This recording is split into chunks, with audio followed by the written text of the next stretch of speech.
va commencer en musique avec l'une des stars de la musique malienne. Ils viennent donner le coup d'envoi à la semaine de la langue française. Ça tombe bien.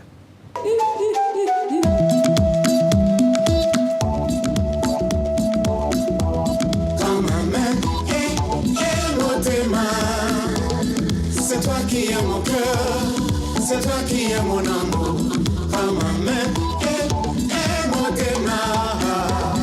C'est toi qui es ma vie, c'est toi qui es mon moteur.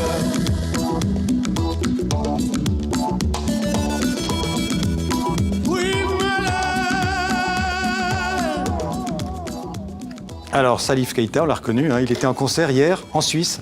À Genève. En Suisse, à Genève, et pas n'importe où, Xavier, au Palais des Nations Unies. Pourquoi? Parce que c'était le coup d'envoi, vous l'avez dit, de la semaine de la francophonie, semaine de la langue française. Quelque chose me dit qu'on en reparlera ici sur TV5 Monde. Alors, Salif Keïta, dans cette chanson extraite de son dernier album, il chante en français, mais il est malien et il a également d'autres langues qu'il chante, qu'il emploie, notamment le bambala et le malinké.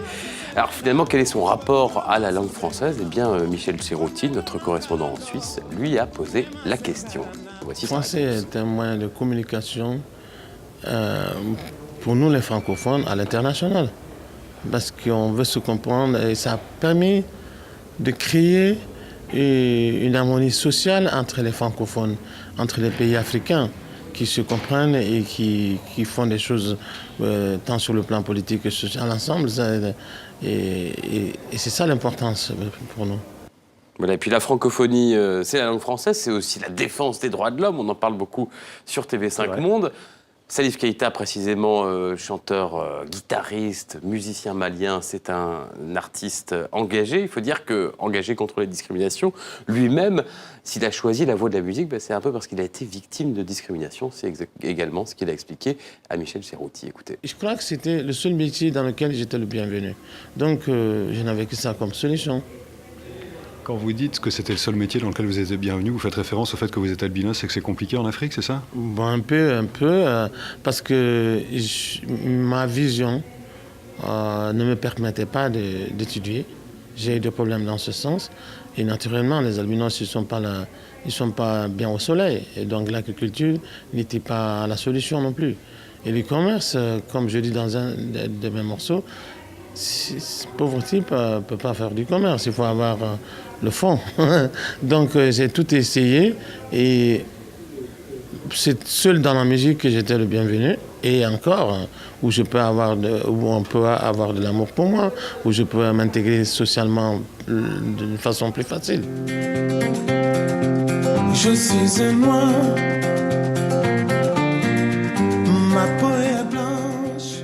Ah ben voilà, on est déjà revenu. Salif Keïta qui est donc au concert à Genève on va partir hier. à New York là, pour parler d'art asiatique. Absolument, l'art asiatique à l'honneur à partir de lundi dans les maisons Christie's et Sotheby's qui mettent aux enchères des milliers d'œuvres d'art asiatique, à la fois des œuvres anciennes mais aussi des peintures d'art contemporain comme ce bœuf. Le voici, le bœuf de l'Indien Thieb Mehta, quand même évalué entre 2 et 3 millions de dollars. Et puis côté œuvres anciennes, il y a ce bronze chinois imposant qui date du 11e ou 12e siècle avant Jésus-Christ. C'est l'une des œuvres les plus cotées de cette semaine asiatique à New York. Il devrait se vendre autour de 15 millions de dollars. Après Salif Keïta, après New York, on part à Rome, pour un citoyen d'honneur qui le mérite bien. Oui, je sais que vous l'aimez beaucoup. C'est Paolo Sorrentino, le réalisateur italien.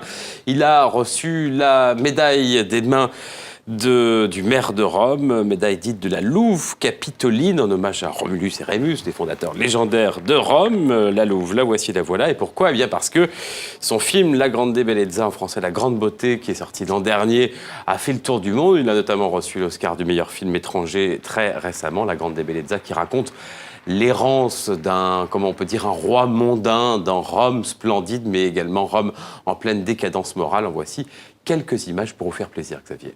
Insegnerò ad essere felice come non sei stato mai. Ti ruberò. Non ho mezza idea di riprendere a scrivere. Ma questa è una grande notizia, certo. Riuscirò. Amore mio.